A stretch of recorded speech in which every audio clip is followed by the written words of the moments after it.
Bonjour, je suis Lopou Mané et je suis entrepreneur social. Je recycle les déchets en briquettes combustibles, en compost et en objets d'art. L'idée m'est venue naturellement par le besoin. Dans le quartier où je vis, avant il y avait des places vides, il n'y avait pas beaucoup de maisons, donc tout le monde se débarrassait de ses ordures sur ces parcelles non occupées. Alors est venu un moment où tout est occupé, donc c'est la déventure de nos maisons qui était devenue maintenant nos poubelles.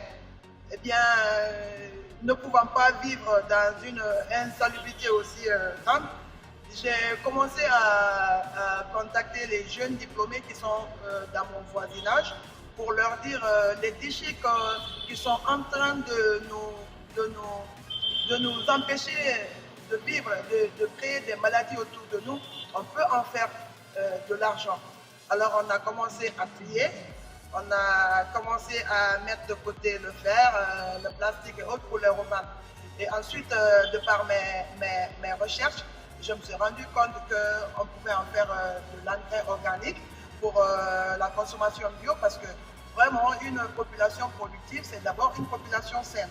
Ensuite, les briquettes combustibles. Aujourd'hui, nous sommes 12 millions d'habitants en Guinée et vraiment la croissance démographique est explosive. Dans 10 ans, on sera, je ne sais pas, plus de 20 000.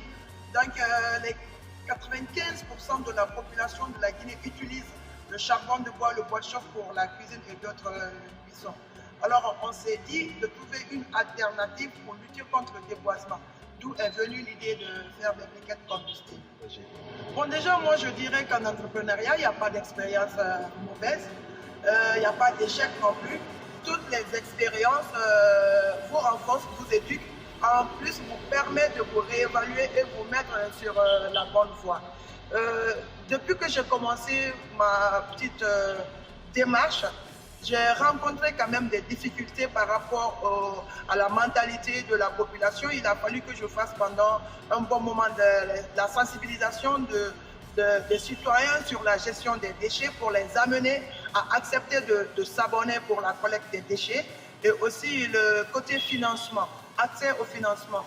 Donc il a fallu que j'aille petit à petit avec mes moyens de bord jusqu'à trouver un partenaire qui est un incubateur qui m'a formé, en plus m'a fait des ouvertures pour quelques financements et jusque-là ça va.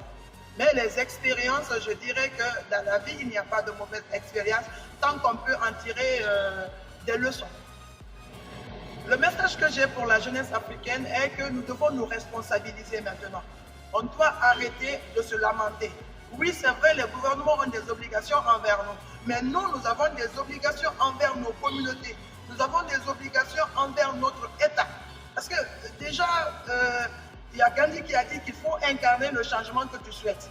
Tu veux être dans un environnement sain, commence par poser des actes qui vont dans ce sens, qui contribuent à la protection ou à la salubrité. Je dirais aussi à la jeunesse africaine que les frontières qui ont été mises entre les pays ne doivent pas exister pour nous. Déjà, Youth Connect Africa est une opportunité pour nous de renforcer la connexion et de mettre en place une stratégie commune pour le développement, la transformation économique dans nos pays.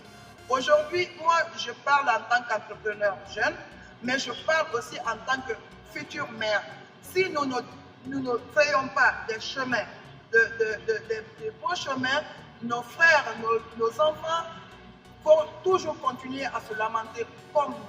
Nous devons commencer à se lever, à faire quelque chose avant d'aller réclamer nos dus au gouvernement. Donc, moi, j'appellerais la jeunesse à encore nous donner la main, à monter des projets. On n'a pas besoin de beaucoup d'argent pour lancer une activité. Il faut d'abord avoir, comment dirais-je, la volonté de contribuer au développement. Merci.